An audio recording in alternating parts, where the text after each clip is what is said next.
Hello, everybody. Welcome back to the Big Bad Bench. Looks like we already have some people here. Adam, Garth, hey, how's it going, guys? Um, I want to start off today by thanking everybody that's signed up or subscribed to my YouTube channel over the last few days. It's been pretty wild, and so hopefully soon, when YouTube decides I'm ready, I'll be able to do my custom channel name and like web address thing. So I'm really excited about that. And so I owe Garth and Adam and everybody on Twitter that's promoted me over the last couple days. I really appreciated Mac84, uh, Ron from Ron's Computer Videos. It was really nice of everybody. So I figure like subscriber extravaganza, Macintosh SE, right? So let's do that. Um, so, a couple. When did I do the Mac SE teardowns? I guess that was like almost 2 weeks ago now. Um, oh, and Adam got his custom channel URL this week. Congratulations, Adam. So I took apart some Macintosh SEs a couple weeks ago. This front is not actually from one of those, but they were all sort of generally in the same condition. They've all been retro brighted, and you can see these have come out pretty well. This one had like a little streak, some damage to the front of it that kind of impacted the name. Um, but I do the soaking method for retro brighting, and one of the things it does is it kind of screws up the internal. Um, I don't know. It's like a metal spray paint that they cover the insides of these, I guess, to help with EMI reduction. And that technique does interfere with that. So I have played with it a little bit. I have refined the technique since this. I use this 303 protectant, and if you spray the inside of it first, it seems to help prevent some of that corrosion induced by the soaking method. In my hands, I'm really not good at the the cream method that Javier um, is really good at. So um, I like the soaking method. It makes things more consistent, at least in my hands. But one of the other issues with the soaking method is that you have to take out the speaker from the Macintosh SE because it's heat staked into the front of the chassis. Um, and so, I basically just use a X-Acto knife and sort of just cut at this to take it out. There are two remaining good heat stakes that you can use to like re-smush it down. I use a slightly different method. Let me do something real quick so that I can do some zooming. Sorry, I'm a little scattered today. I was out in the yard all morning and sort of, I think, overdid it. So if I just like fall over in the middle of the stream, it's due to yard work. It's not due to anything else. Um, so let's see here. All right, so here you can see our front chassis. Um, oh, there was something else I wanted to say before I get started on too many other things. Eric Helgeson. I've been saying his name wrong, and I wanted to apologize for that. I guess a little dyslexia kicked in, and I've been calling him Eric Hagelson, but it's Eric Helgeson. So I apologize. Eric's super nice guy. Go follow him on Twitter. If you've heard of Blue Scuzzy, then you've seen Eric's work. Um, do VIC 20s typically need retro brighting? I don't know. They always seem white when I see them. So for these heat stake things, what I'm doing is I'm just using a drill and drilling down the middle of them. And if you're not careful, what you can do is drill right through the front of your computer chassis. So this highly technical technique that I use is I take the drill bit and let's see if I can So I just sort of mark how deep I can go using my fingernail. There we go. You can kind of see that. And then just mark that with a little piece of tape. Alright, so that's our gauge that's going to tell us how far we can drill down into these heat stakes.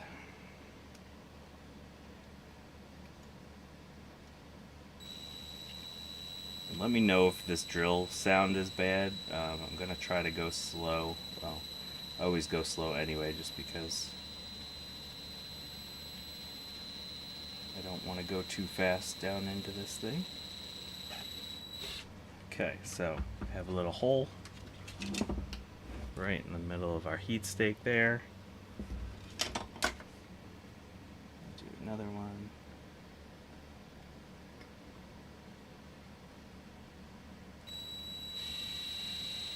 You can also just put a glob of epoxy or something on there if you prefer.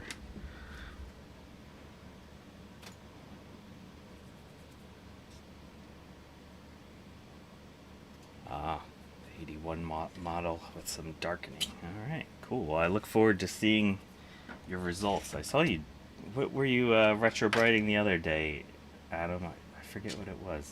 I remember seeing something you were doing. Okay, so then the other thing is that it's very hard to find tiny screws that have a big enough head to hold these in. So what I do is make little washers up out of scrap plastic.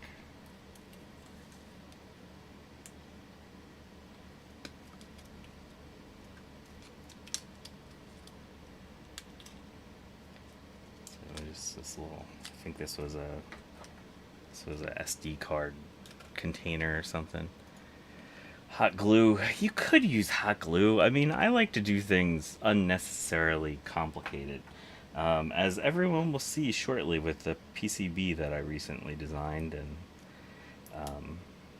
that'll be some fun stuff to do a couple streams about. Alright, so I basically just cut these into a couple little squares.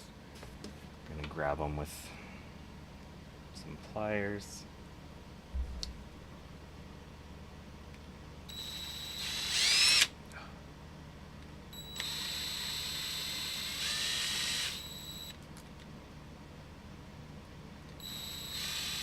These tiny little drill bits are easy to go into your fingers, so be careful when doing this kind of stuff.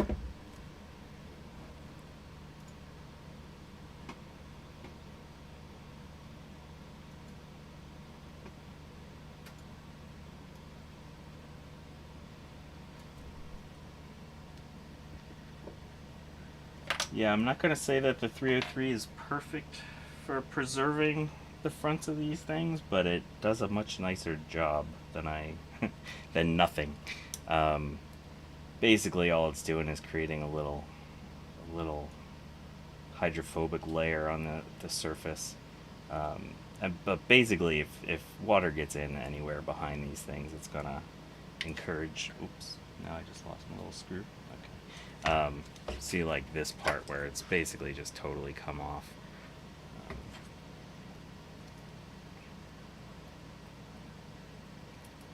Okay, so what we have here is our little tiny screw with our plastic washers.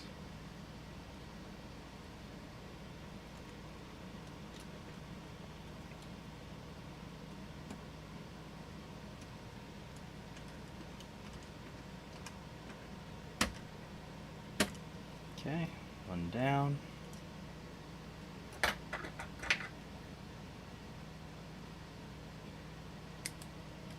Yeah, I'm sorry I didn't make it too far into that stream last night. I passed right the heck out. But that's pretty awesome that you were able to fix that. How many bad RAM ICs were there? If I remember correctly, that's what you were working on last night, Adam.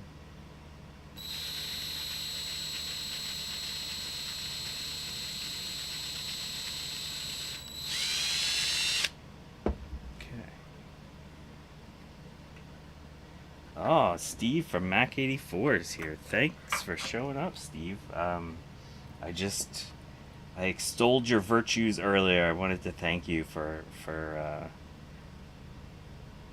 providing some publicity to my channel and helping to push me over the 100 subscriber mark. I really appreciate you and everybody else that's been advertising my channel.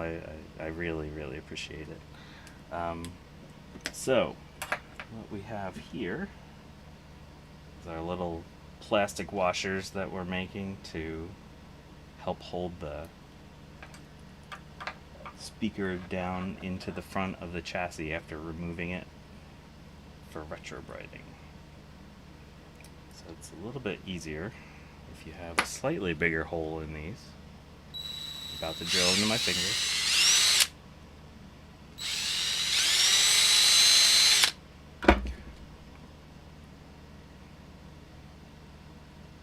Yeah, lunch streams.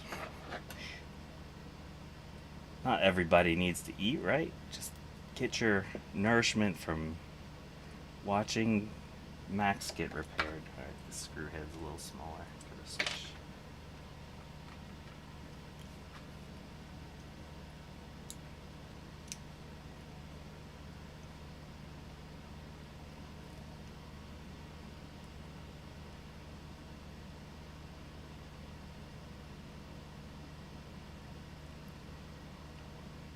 Alright, so got our little screw inside of our makeshift washers.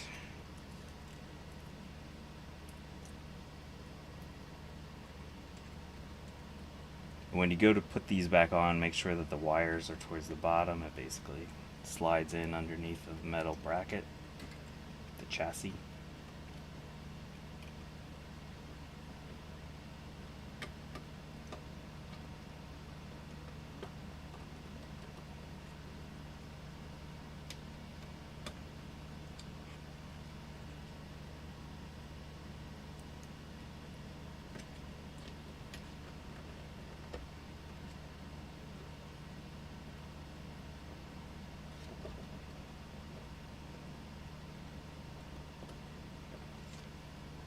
Screw is slightly bigger than the other one. I don't have too many uniform tiny screws. Alright, there we go. That went in. Alright, so that's ready to go. Let's put in our chassis.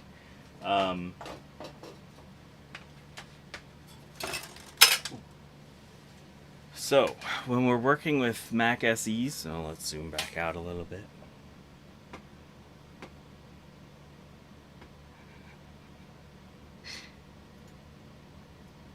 Why is everyone all obsessed about SATA cards in 9600s? It's very exciting. So in Mac SEs, and Adam sort of rang the bell about this weeks ago, SEs have two different types of chassis. I guess this is the older style, and this would be the newer style. You can see this one, when we go to put the motherboard in, there's a slot here for the expansion port. This style does not have that slot. This one is going to be a dual floppy SE, so I'm not so worried about the expansion slot. So we're going to make this one the older one. This chassis was one from the ones I took apart a couple weeks ago. This one had massive corrosion, so I wound up using a wire wheel, getting rid of all that corrosion, rust, cleaning it all off real well, and coating it in a couple coats of primer, and then I added this gunmetal paint. I know it's probably not great from a purist standpoint, but it'll protect this thing, and it's not going to be an all original SE, and it's not like SEs are all that collectible. Okay, so let's get a couple of screws in here. again, so if we look,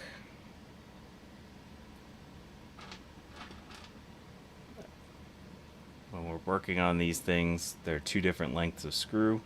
For the screen and the metal chassis part, you want to make sure that you have enough of the short screws so that you don't bust through the front of your case. And again, we're going to do the backwards screw technique, so lefty loosey until you hear that little click. It's the thread going down into the original thread.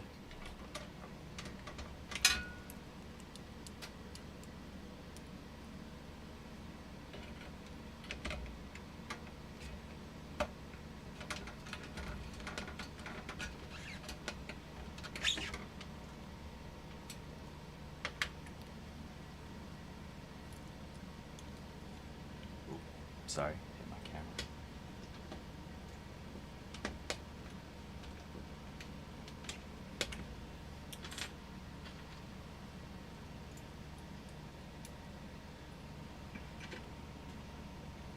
Okay, yeah, now the other thing Adam points out is that the older style chassis will not fit the power adapter for the SE30.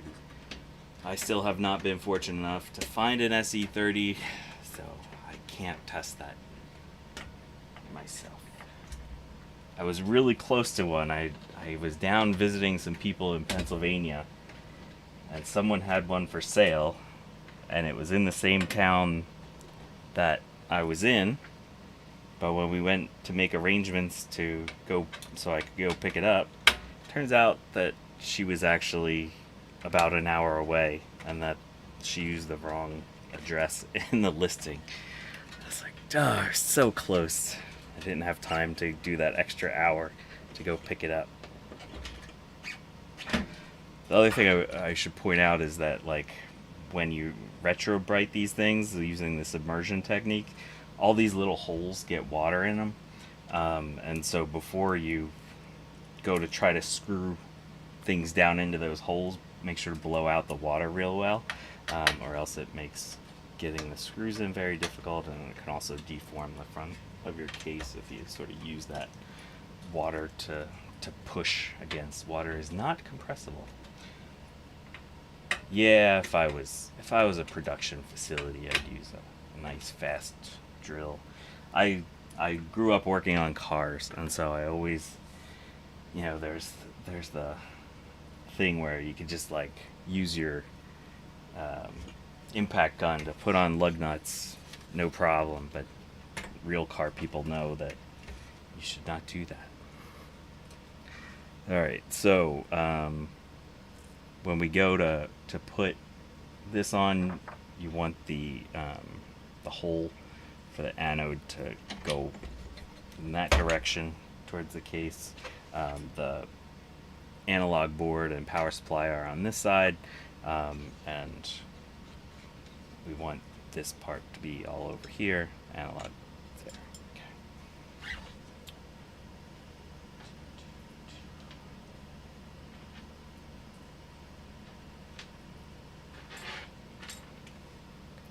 And just double checking my screws in case I'm misseeing this. Yep.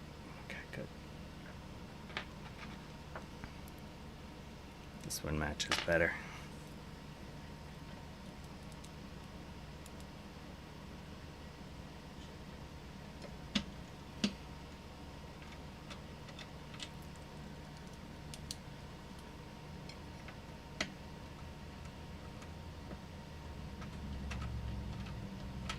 The other thing is that if you're screwing these things in, you can actually, even if you're doing that reverse technique where you go backwards first, if you're not perfectly up and down, you can still cross thread these things, so just be careful, because we are dealing with very old plastic here. Although the SEs seem to be pretty pliable still, compared to like that monster behind me. Oh, actually you can't see that one. I'll do a video about that at some point.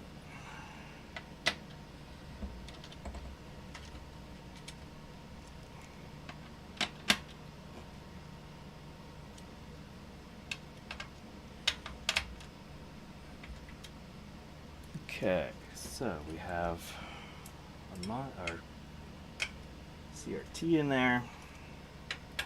Chassis all tight. Speakers tight.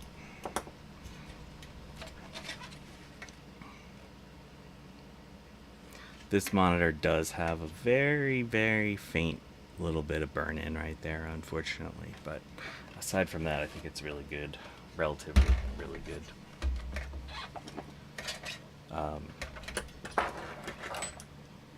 Alright, what are we going to do next? Yeah, I'm going to put 2 floppy drives in this SE.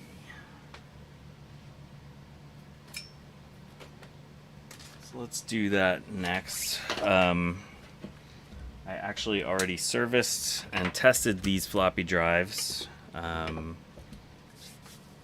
I am planning a future stream specifically about floppy drives.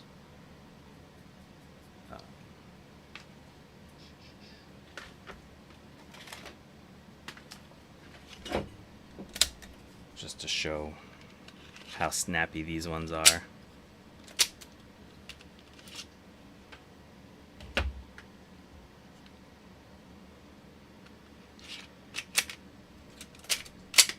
So they're nice and quick. But these are only 800K drives, so it's not like we're gonna do something really cool and like put dual 1.44s in here or anything. Yeah, it would be awesome to have a LS120 drive for the dual floppy 512K. Come on, Steve, you can't just go on Twitter and say, hey, people. Oh, that's my Mac Plus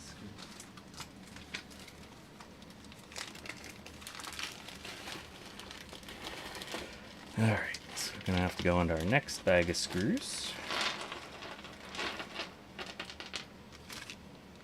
And try to find 4 floppy screws that are all the same, because if they're not, then that's going to make my brain itch.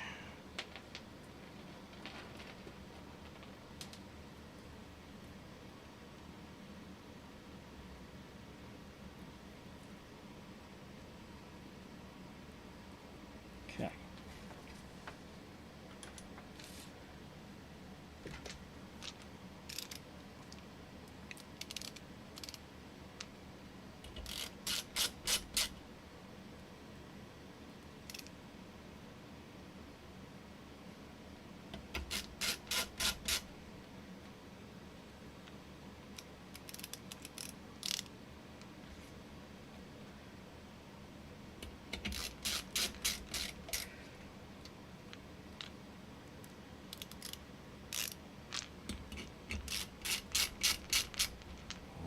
That one's a slightly different color. Don't like that one.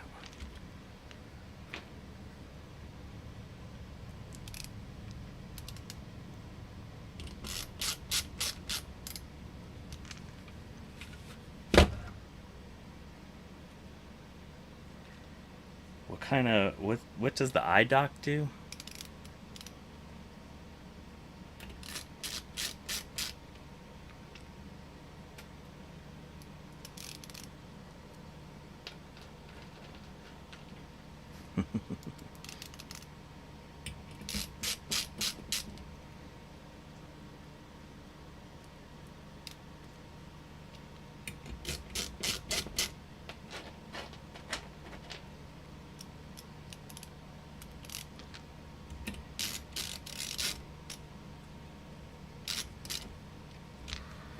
Okay, so when I do these, if you notice on the chassis, 2 are kind of solid and 2 are on these like little fingers. Oh, okay. So I like to do these 2 first, the rigid side, and then allow these to move a little bit as you're tightening them down.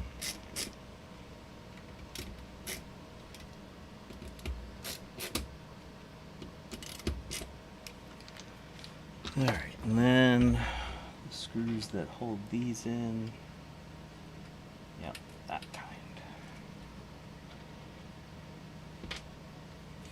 Alright, this is something I forget about a lot. It's a good idea to put your floppies in now. I always forget to do it before I put the motherboard in, because I normally like to test the motherboard first. But oh, analog, logic board. Sorry. It's kind of funny that people would want a parallel port. It seemed for years that people were trying to get away from parallel ports, but I guess you always want what you can't have.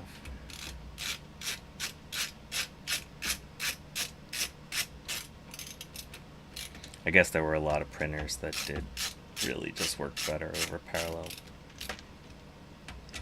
So would that allow you to use a parallel port zip drive on a iMac G3? That seems like some kind of sacrilege if that's the case. Okay, so floppies are in.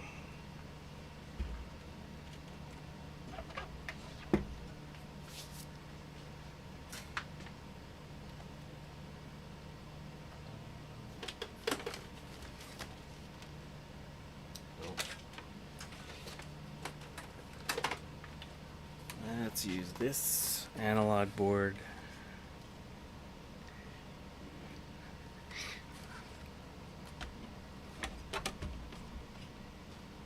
So one other thing I want to show real quick. So I've done a lot of Mac Pluses on this channel. And the analog boards on a Mac Plus have a lot going on. So we have like the power circuitry in addition to like the video circuitry. But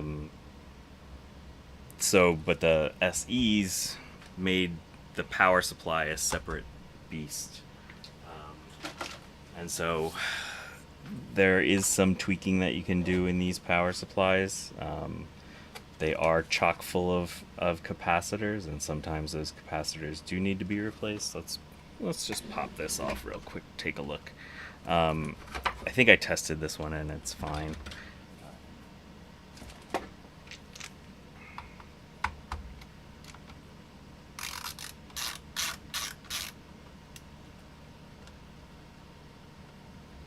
Oh yeah, that's a neat idea.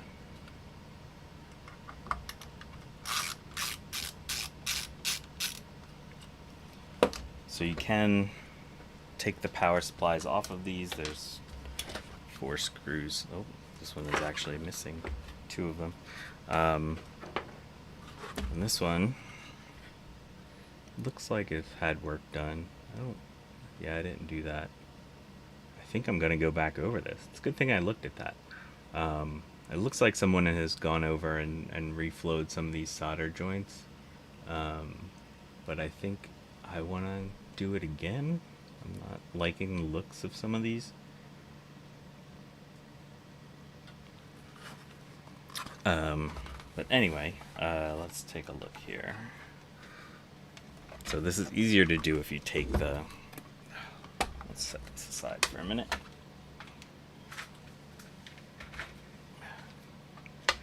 If you take the power supply off the analog board, it's a little bit easier to work with.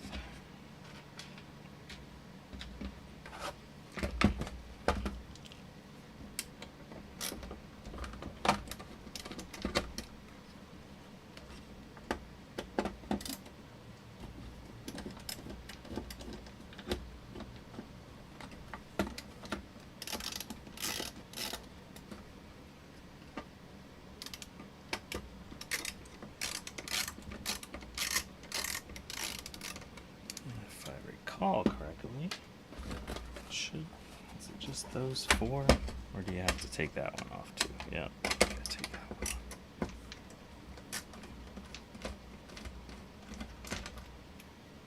Oh no, shouldn't have to take that one off.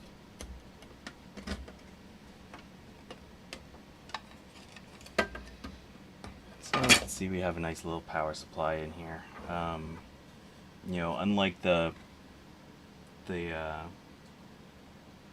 LC that I took apart a couple weeks ago, or I guess that was earlier this week. Wow. The board isn't all soaked with juice, so I think we're pretty good here.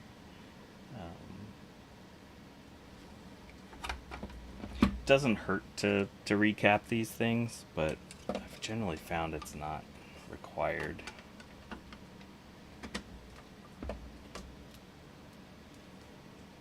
Oh, right. But there is typically an adjustment down here. So there is a little pot there that lets you do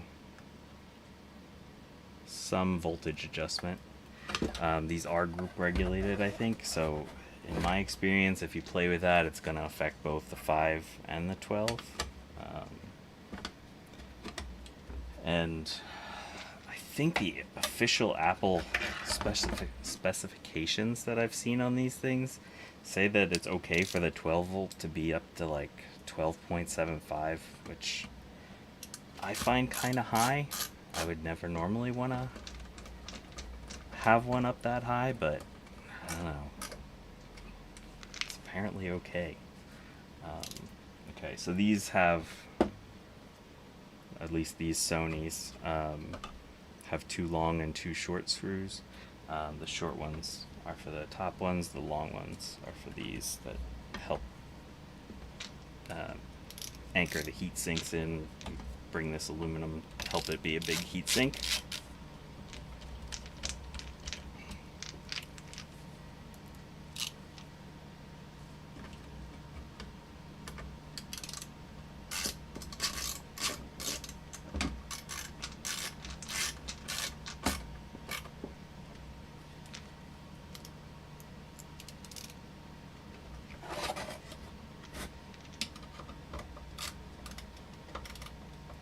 Yeah, I've been pretty lucky on like the pluses about needing to be recapped. Most of them, most of the time with the pluses, it's all about just reflowing the major connection points. But I do have one where the screen is a little bit wiggly, and I have a feeling that it's a couple of caps, so I bought the caps to replace that. It could also be there's a couple of, I think, MOSFETs up there that could be causing the issue. Alright. So, apparently I forgot to clean this out, so I'm going to just do a quick little clean.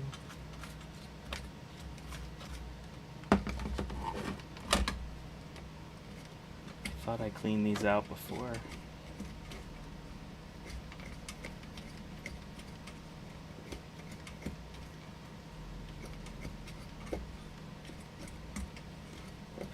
I have so many compact Mac parts around that I forget which things have been worked on where.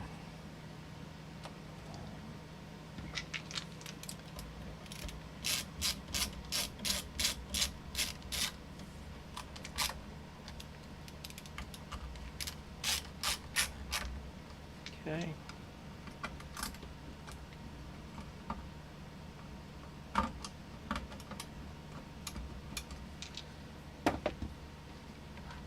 I also like to hit the pots with a little bit of deoxit.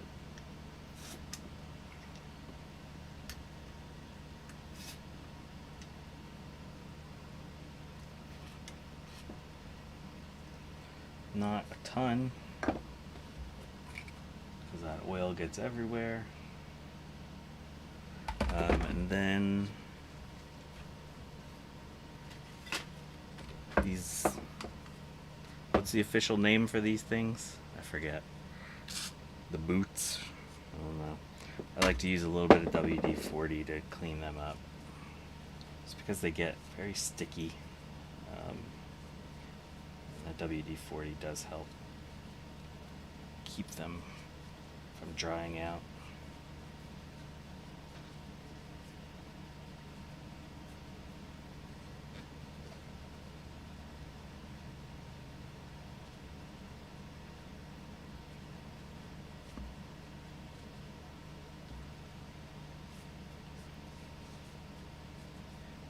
Yeah, the anode cap. Just everything. Okay, that's a lot nicer. It's not all gooey and sticky anymore.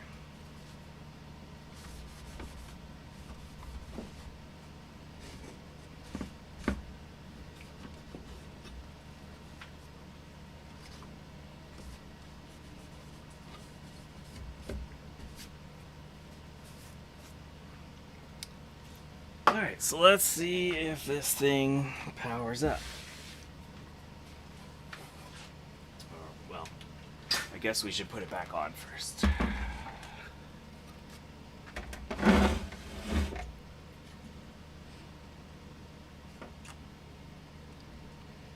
Alright, so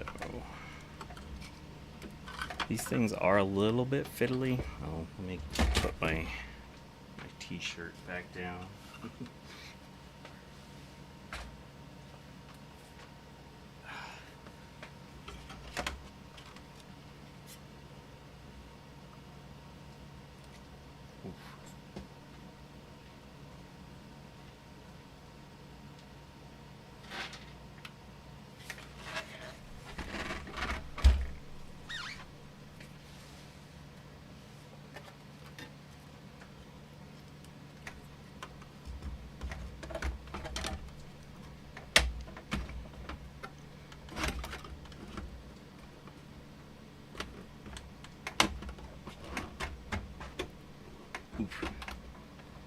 So these ones, it is a little bit easier.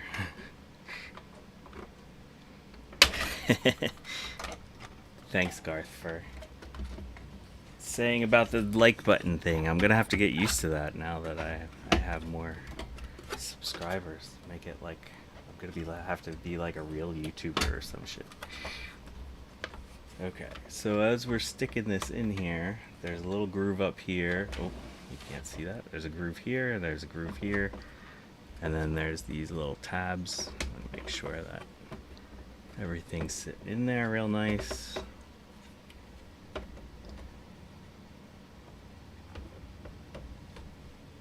Okay. I'm looking through the holes. I think those are not machine screws. There should also be one of these little things. Go on there.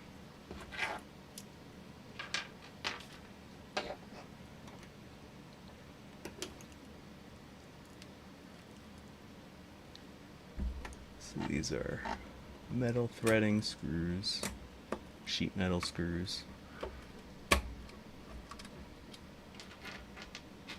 Sometimes you get these systems that have those type, and sometimes this type.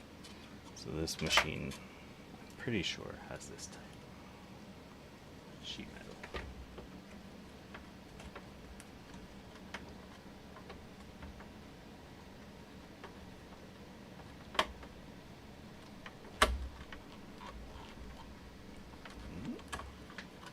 Doesn't want to go in. See, that one actually looks like a fine thread. That can't be right. Nope. So we definitely have the machine screws that go into the power supply. That's definitely a thing.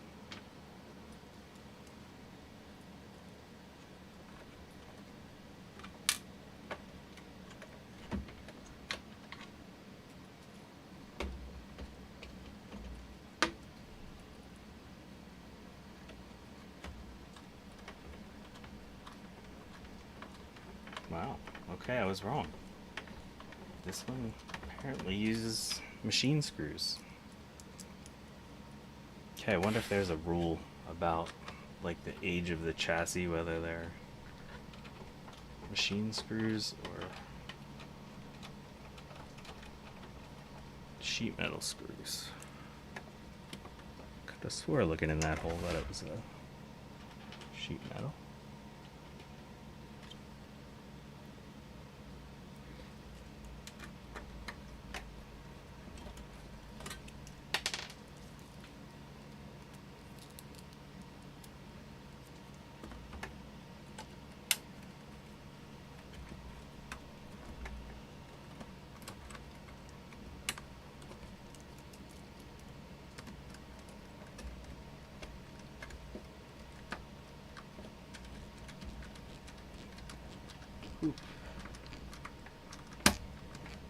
Oh shoot, can you hear my air conditioner in the microphone?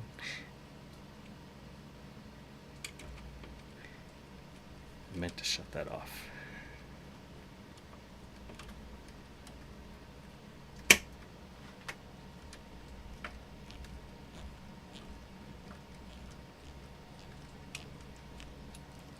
Okay, we definitely need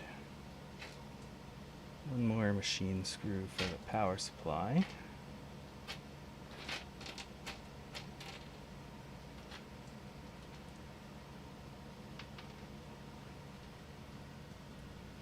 That's not the right one.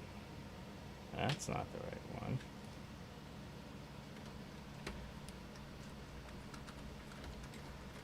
Okay, thanks, Garth.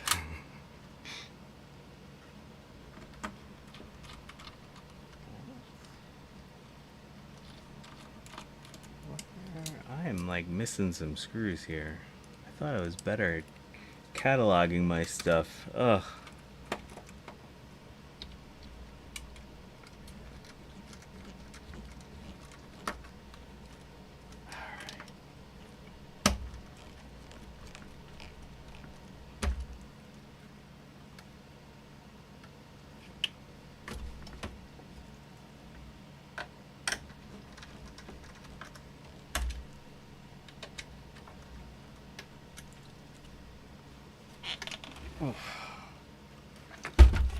Alright, now on this side, we've got to get all our boards plugged in, and it helps. I like to take the neck board off and plug it into the analog board first.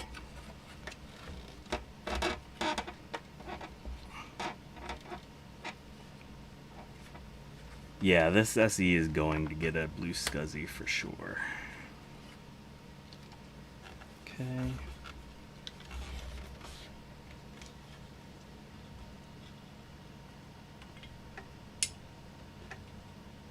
So I thought that would be kind of cool to have a dual floppy with a blue scuzzy in it.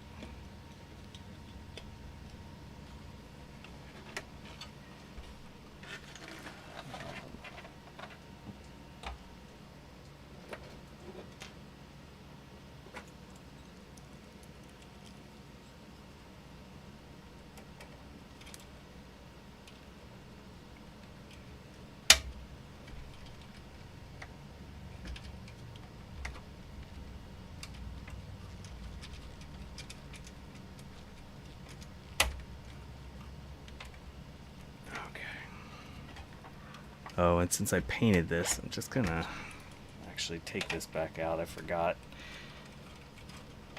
The screw should be doing a good enough job, but I always like to scratch a little tiny bit of the paint off where that ground lug goes on there.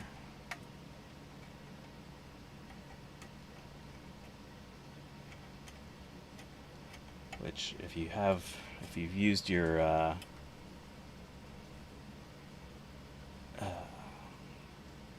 self-etching primer correctly, it's going to be kind of difficult to do. So.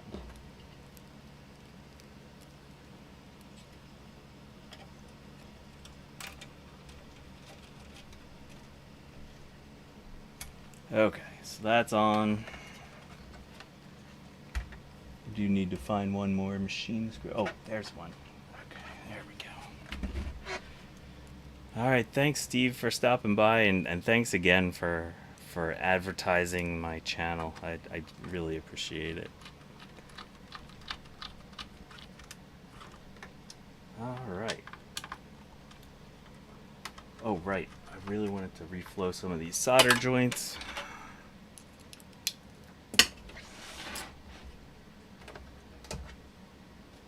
Sorry, I need to take a drink.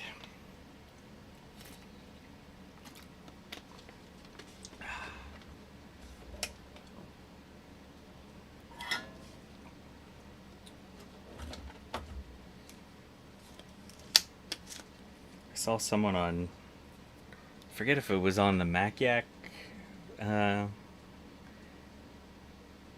Discord or the Tinker Different one. Someone was talking about the solder pult kind of recently instead of buying a reflow or a desoldering station. For the price performance, you can't beat it. I think when I bought this, it was like $11. So, but I definitely, with one of my upcoming projects involving a custom designed PCB, it would be really nice to have a desoldering iron, but that's not going to happen in the near future. Where are we at? Okay, there we go.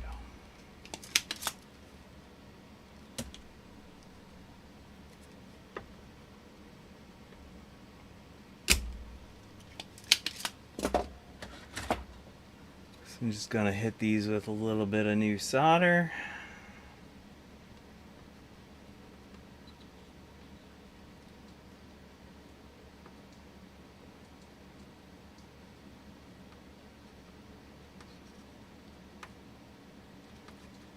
Oh, Adam, didn't at one point in your life you have to use something manual like this? Yeah, that's brutal. I wouldn't. I think if I were to get into restoring stuff like that, I definitely would invest in it. I just splurged this week and bought for the channel a new microscope. So I'll be able to do microscope stuff shortly. At least microscope stuff better. Because using my little microscope is kind of a pain in the butt for videos.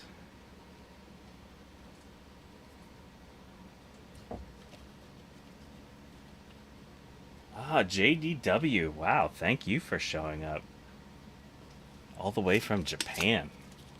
Well, so, according to Adam, my channel is very relaxing. So, I'll help get you right back to sleep.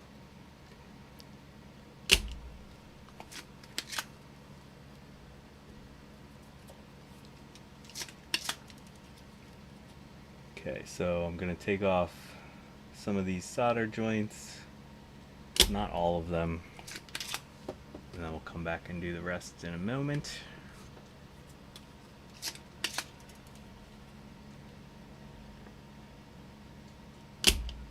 Well, I think, for anyone interested, I think my first channel giveaway is going to be my old microscope. So just to help out whoever needs one in the community, make sure it gets in the hands of someone that can use it. It's not great for streaming, but it's good enough to do a lot of stuff.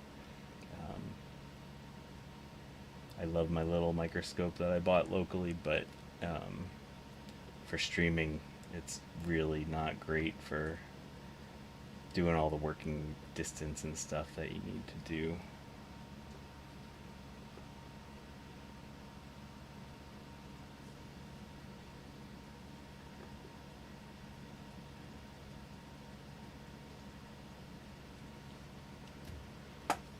Okay, so we gotta get rid of this one.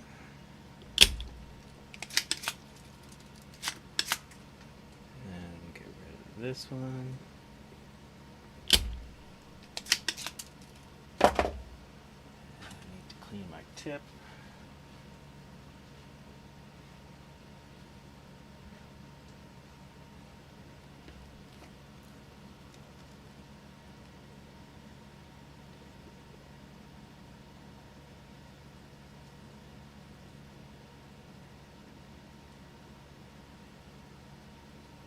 Alright, so those look a lot better.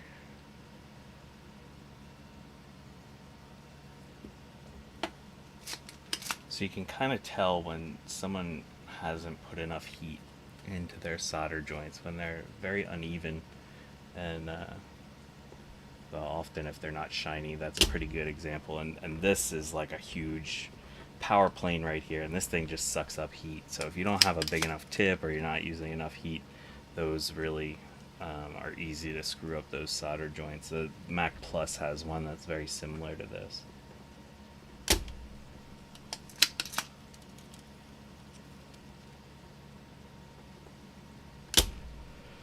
Yeah, I haven't.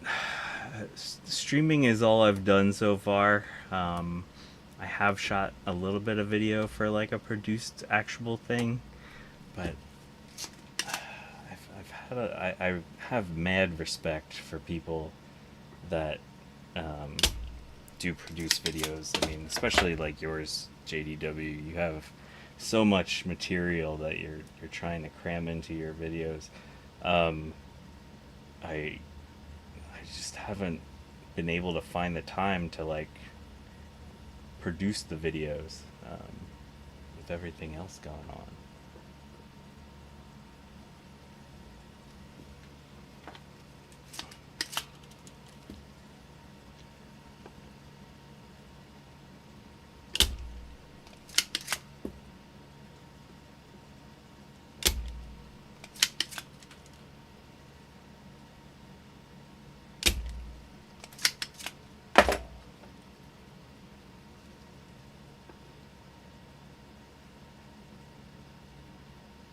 The one thing I really do like about doing these live videos is it shows you when I mess up. My streams are no stranger to failure. Um, so I'm happy to show people that failure is a thing that happens in the retro computing industry.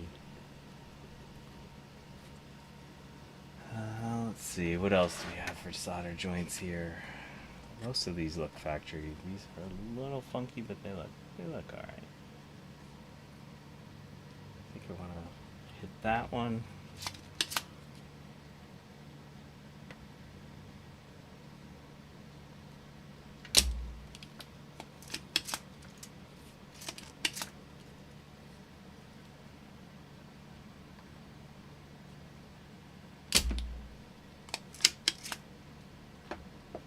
Yeah, JDW, if you come across any weird zip drives in Japan, make sure to let Adam know.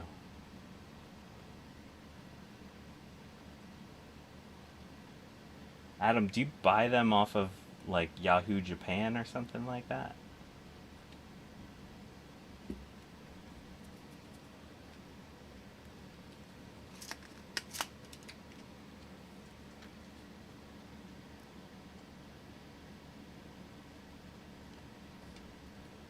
Mistakes happen.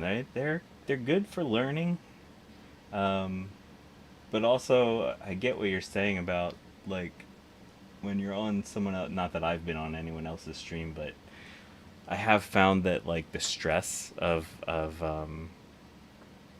doing this in person can be distracting. I guess that's part of the reason I've said Eric Helgeson's name wrong so often. Um, trying to focus on like 20 things at once. It's actually kind of fun though once you get used to it. I know looking back on some of my very first streams, it was really amazing how nervous I was. Um,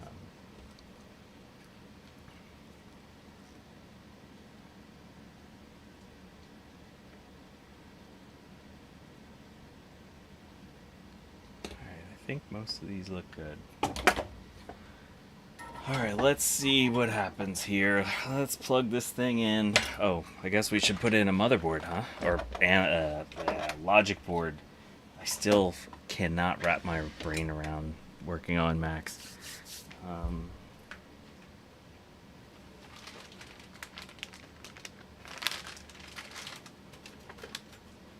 okay, so this is...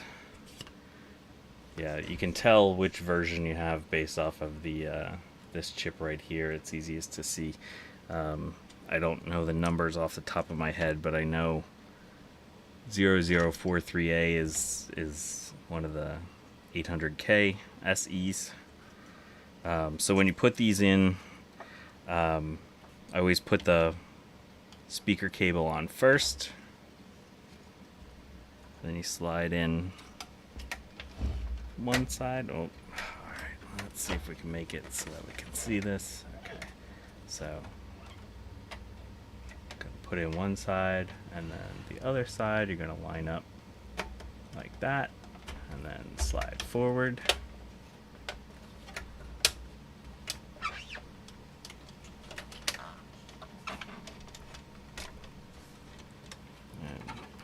power cable.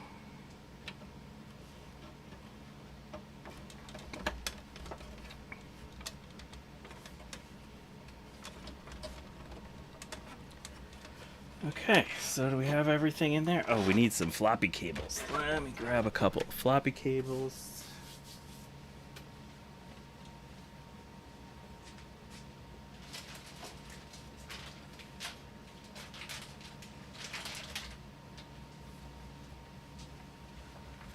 One of the things I've learned along the way is the yellow is for the 800K drives and the reds are for the 1.44s.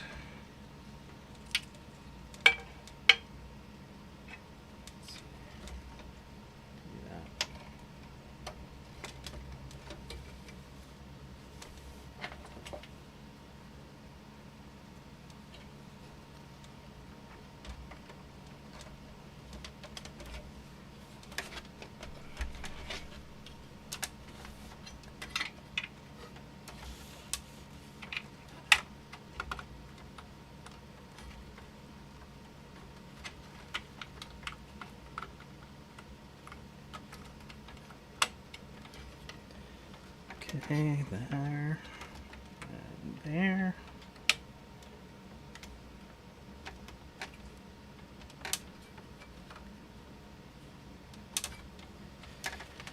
Yeah, hopefully when people replace the IWM to the SWIM, they upgraded the ROMs too. Normally, I just look at the board and look for that SWIM chip. All right, let's go and stick in blue SCSI. What do we have here? Let's do a 608. Yeah, these are awful. I actually like the sound from the squirrel cage ones. Maybe I'm a little weird.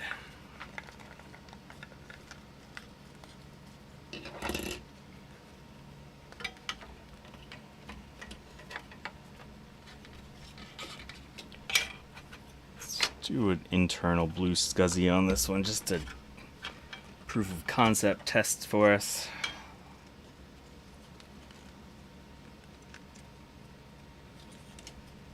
So we'll do a little something like this, figure out a way to mount this. Oh, I might have to take this back off. I could drill a couple screws up through the blue thing and put screws up through here to tie it down. That would be nice. Alright, so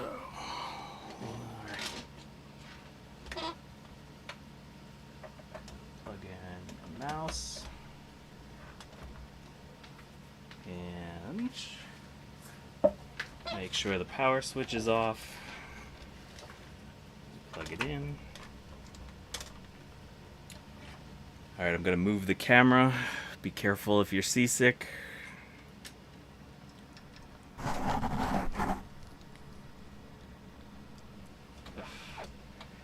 Alright, here we go. In 3, 2, 1. Yay! Alright, we got bong. Chime. I'm really bad on my Apple terminology here.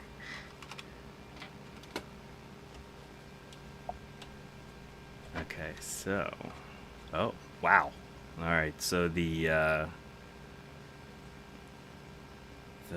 high voltage cutoff is way out of whack on this one. It's way too high. So this is maybe a quarter of the way up. Yeah, that's way too high.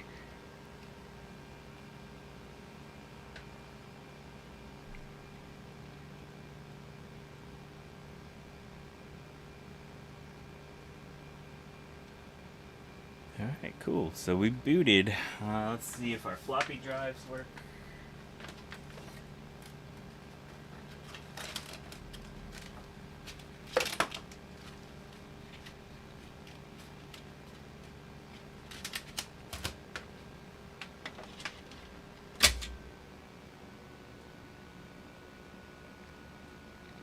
Oh no. Oh, because that's 1.44.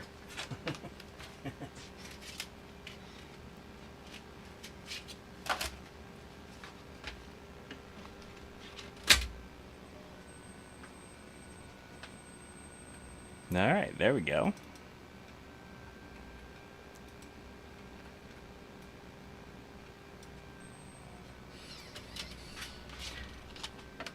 So that one's good.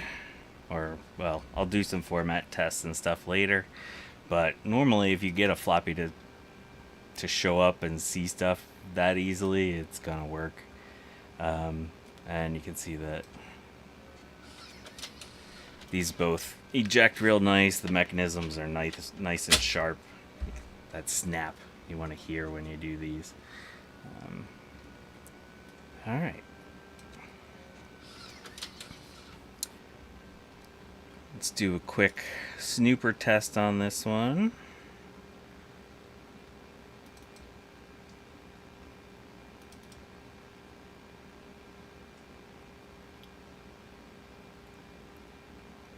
So yeah, this case was nice and yellow, the plastic, and the soaking did a pretty nice job on it. Again, you can't see this right now, but when I do this, I do take out the little apples because the soaking will destroy the paint on the apples. So even though this screen has a tiny little bit of burn-in at the top, it's really nice and bright, so that's good. Let's shut that off. Let's start a cycle. Okay, so while that's starting, I want to grab a thing. I'll be right back.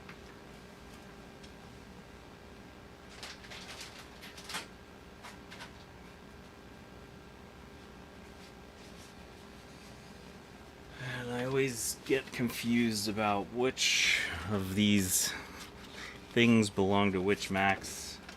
Okay,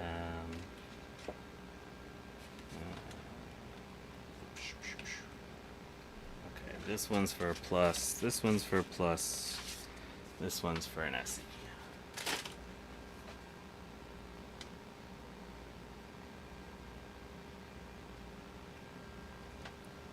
Alright, so while that's going, and we have some load, I'm gonna adjust the high voltage cutoff.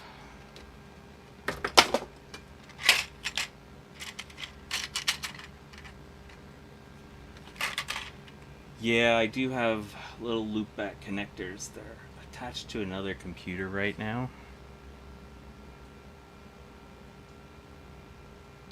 Okay, so that went way dark. So I have this now. I'm setting this to maximum brightness with this knob. Coming up, turning that up, and now I saw the raster, so I'm turning it down about a quarter from there. This is still, I don't know if it's coming across real nice, but it's a nice bright screen.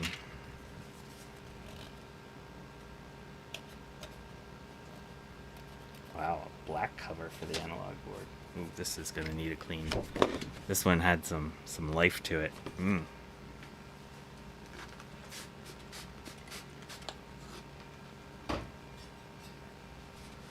There were Mac Pluses that used the little,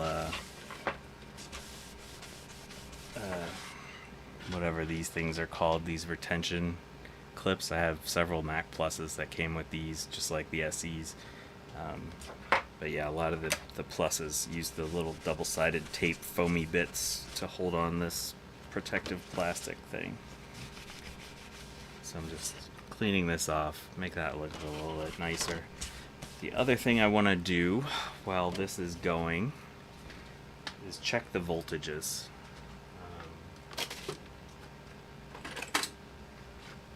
So normally I don't like to touch this side of the analog board while it's going, but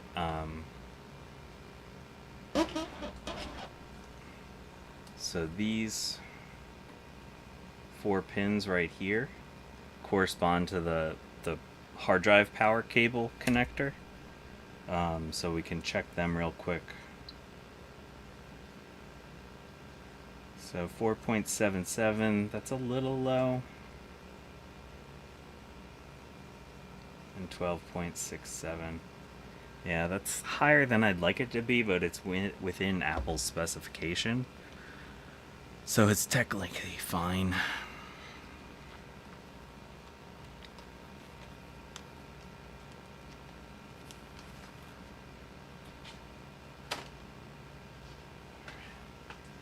So I'm going to turn this back real quick.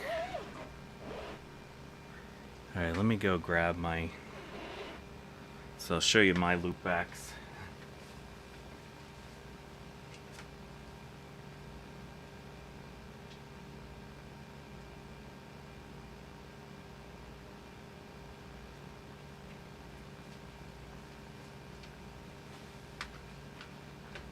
So my little loopback connectors are very barbaric, I guess is a way to do it. So basically I just took like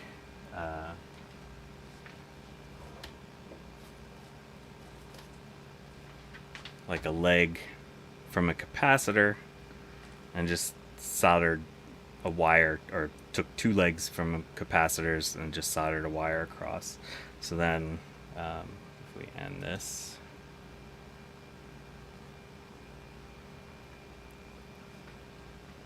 come around,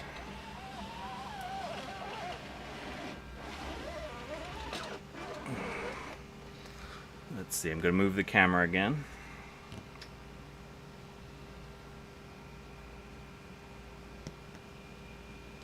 Ooh, sorry about that. 1 second.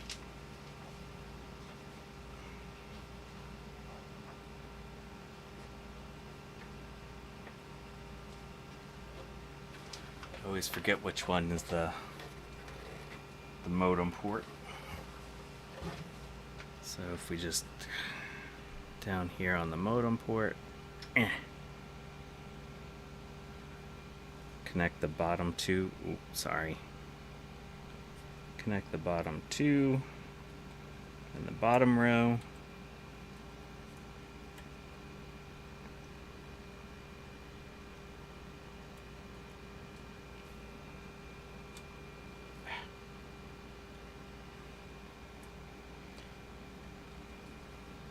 And then the outside 2 in the middle row.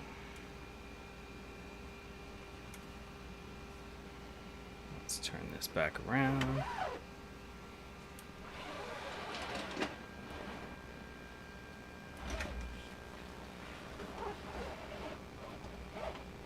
Come back up.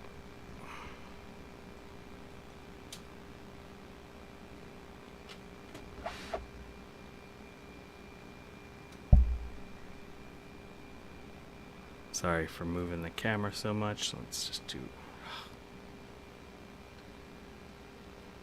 Let's add the modem port here. Well, let's do none of them. So we already did all the other ones. If we see our log, how many did we do? Yeah, we did most of them. Alright, let's just do the modem port. Got our handshake test, our 300, 1200. Alright. So that's all pretty good. Yeah, so 4.77 is a little low. The PSU has not been recapped. I think I might take this back apart and just tweak that adjustment a little bit. Maybe clean it up a little bit. There wasn't any leakage or anything to see inside the power supply, but it doesn't mean that there's not something wrong that you can't see. Alright, thanks for stopping by, Garth. It was good to see you, as always. Alright, so let's shut this one down.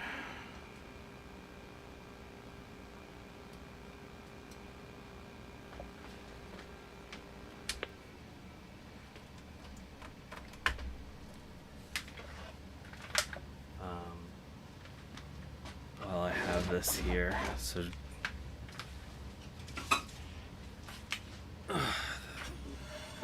this was one from the same batch, and this was basically the color this one started. So you can see that the retro brighting has helped out quite a bit.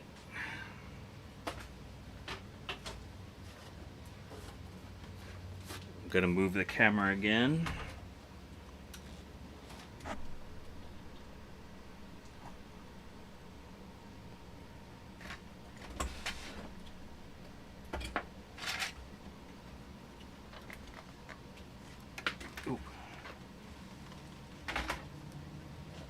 So, unfortunately, I don't have a case ready to go for the outside.